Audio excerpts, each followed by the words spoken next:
Dari nol hingga ke Silicon Valley. Dari Tesla hingga Google. Dari SpaceX hingga Marvel. Talenta Indonesia telah mengubah dunia. Sehat Sutarja membangun raksasa semikonduktor.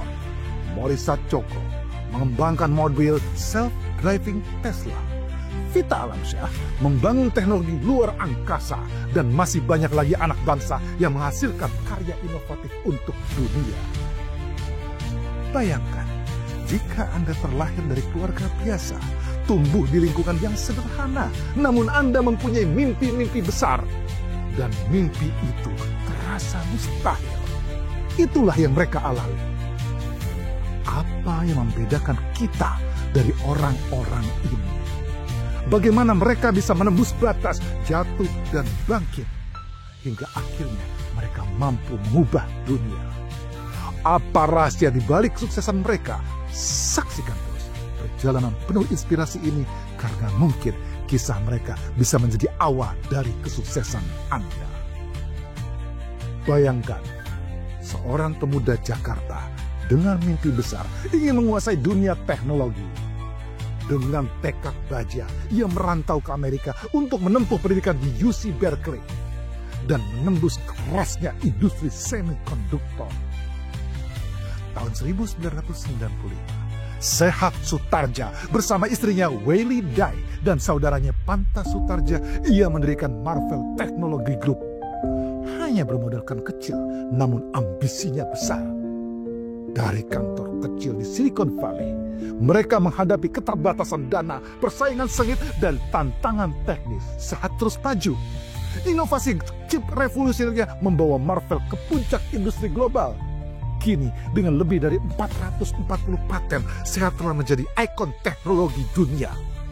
Tetapi, sebelum negara Indonesia sempat melirik talenta seperti Sehat Sutarja, dia telah kembali ke pangkuan yang maha kuasa. Indonesia belum sempat memiliki ekosistem yang mampu menarik kembali anak bangsa bertalenta seperti Sehat Sutarja. Bisakah kita menciptakan lebih banyak Sehat Sutarja di masa depan? Rick Blesinski mendalami teknik komputer, menembus industri semikonduktor, dan dikenal di Amerika sebagai insinyur yang brilian. Tak puas bekerja untuk orang lain, Rick kemudian mendirikan Bay Microsystem dan Softcom Microsystem. Dua perusahaan yang menghadirkan inovasi besar dalam jaringan dan komunikasi. Kesuksesan ini menarik perhatian Intel yang akhirnya mengakuisisi Softcom.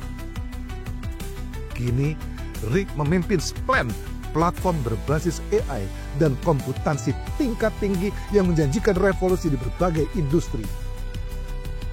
Pengalaman Rick ini bisa menjadi aset berharga bagi Indonesia jika ekosistem teknologi dalam negeri siap untuk menariknya kembali. Morisa Cokro terlahir pada 31 tahun silam. Tumbuh dengan kecintaan pada matematika dan sains, mengantarkan Morisa terbang ke Amerika, menempuh studi di UC Berkeley pada tahun 2012.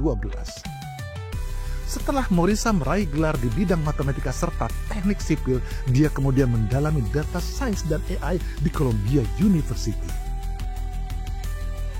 Setelah lulus tahun 2018, Morisa langsung terjun ke dunia teknologi menjadi data scientist sebelum akhirnya bergabung ke Tesla pada tahun 2020 sebagai autopilot software engineer. Di Tesla, Morisa mengembangkan full self-driving atau teknologi yang memungkinkan mobil bergerak tanpa pengemudi. Dengan AI dan inovasi, ia membangun masa depan transportasi kendaraan otonom dunia. Kapankah kita membawa Morisa untuk merevolusi teknologi ini di Indonesia? Mungkin jika ekosistem pengembangan teknologi di tanah air telah cukup kuat. Mungkin kita akan melihat banyak lagi Morisa Cokro lahir di negeri ini. Semuanya serba mungkin. Hingga belum pernah terwujudkan di negeri sendiri sampai dengan saat ini. Vita Alamsyah Mojang Bandung yang tumbuh dengan ketertarikan pada teknologi sistem logistik. Pada 13 tahun silam, selepas lulus dari SMA Negeri 19 Bandung tahun 2012, Vita langsung menempuh pendidikan di MIT. Demi mengejar impiannya untuk meraih gelar Supply Chain Management yang menjadi modal penting dalam karirnya. Setelah lulus dari MIT, Vita berkarir di manajemen rantai pasok dan rekayasa keandalan untuk memastikan produksi, industri, dan distribusi teknologi berjalan dengan lancar. Tahun 2021, Vita mencetak sejarah sebagai wanita muslim Indonesia pertama yang menjadi insinyur di SpaceX. Di SpaceX, Vita bekerja sebagai Supply Chain Reliability Engineer. Vita memastikan komponen roket dan sistem luar angkasa memenuhi standar tertinggi. Keahliannya bisa menjadi aset besar jika Indonesia ingin membangun industri luar angkasa. Vita telah membuktikan bahwa anak Indonesia dengan kemandirian pendidikan, keuletan, dan mimpi besar mampu bersaing di teknologi dunia. Nadia Anggreni, wanita asal Medan, meraih Bachelor of Science di University of Pennsylvania.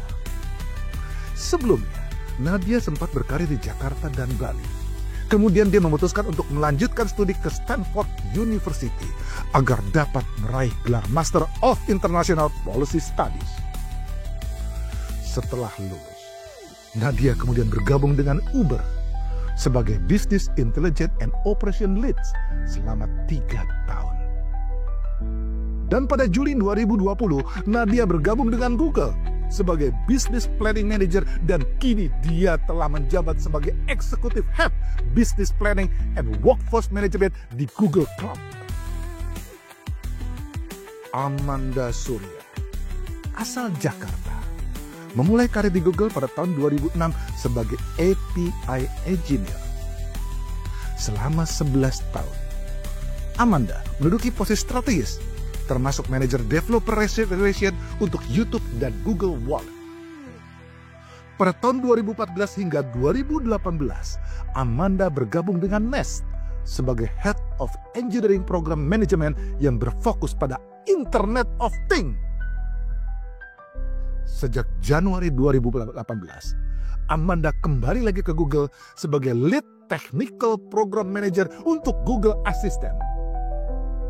Amanda kemudian memimpin pengembangan asisten virtual berbasis AI di Google. Sobat, perjalanan Nadia dan Amanda membuktikan bahwa perempuan Indonesia mampu bersaing dan berkontribusi dalam revolusi teknologi global. Nur Tita Putri, inovator energi terbarukan, lulusan teknik mesin dari MIT. Nur Titan telah berkontribusi dalam pengembangan Perovskite, sebuah material revolusioner untuk sel surya. Dibandingkan dengan silikon, Perovskite lebih efisien dan lebih murah, membuka peluang bagi energi hijau yang lebih terjangkau. Apakah Indonesia akan mendukung riset dan inovasinya guna mempercepat transisi energi terbarukan di Indonesia? Hanya waktu yang akan menjawab berapa tahun yang akan datang. Irmandi Wicaksono, mahasiswa doktoral kandidat PhD di MIT Media Lab. Irmandi mendalami teknologi kesehatan dan wearable teknologi. Berkat dedikasi dan inovasinya, Irmandi masuk dalam Forbes 30 Under 30 Asia 2022. Teknologi yang ia kembangkan berpotensi mendukung sektor kesehatan dunia, termasuk sensor pintar dan perangkat medis berbasis teknologi canggih. Karya-karyawan ilmuwan Indonesia di tingkat global ini telah membuktikan bahwa kita mampu memberikan kontribusi inovasi bagi dunia. Anak-anak bangsa telah membuktikan bahwa dengan pendidikan, kerja keras, dan kesempatan, mereka mampu bersaing di panggung dunia. Kenapa mereka tidak pulang? Jawabannya pahit. Indonesia belum siap. Mereka butuh tempat di mana ide-ide mereka besar bisa tumbuh. Bukan terbentur tembok birokrasi dan segala hal dipolitisasi. Bayangkan, jika mereka pulang, Rick Blesinski mampu membangun sistem kawasan industri semikonduktor setelah Silicon Valley di Indonesia. Morisa Cokro dapat melahirkan startup kendaraan otonom karya anak bangsa yang mampu menyaingi Tesla. Vita Alamsyah dapat merancang roket lebih baik dari SpaceX untuk bangsa Indonesia. Amanda Surya dapat menciptakan AI canggih untuk kepentingan negara sendiri. Nur Titan Putri dan Irmandi Wicaksono menghadirkan inovasi-inovasi berkelanjutan untuk bangsa Indonesia. Bayangkan, ini bukan sekedar mimpi, ini bisa jadi kenyataan. Tapi kita harus berhenti dari jiwa oportunistik tanpa kompetensi yang hanya sekedar merebut peluang hanya dengan mempolitisasi segalanya. Kita butuh jiwa nasionalisme yang visioner. Kita butuh ekosistem kebijakan yang mendukung pro-inovasi, pro-investasi nyata, dan objektivitas birokrasi yang berpihak pada kemajuan. Jika kita bisa bersatu dan membuka jalan bagi para inovator ini, maka di tahun 2050, Indonesia tidak lagi hanya menjadi pasar teknologi asing. Kita yang akan memimpin. Bagaimana menurut kalian? Sudah siapkah kita menyambut revolusi teknologi ini? Silahkan jawab dalam komentar di bawah ini. Sampai di sini gelar kasus, waspadalah.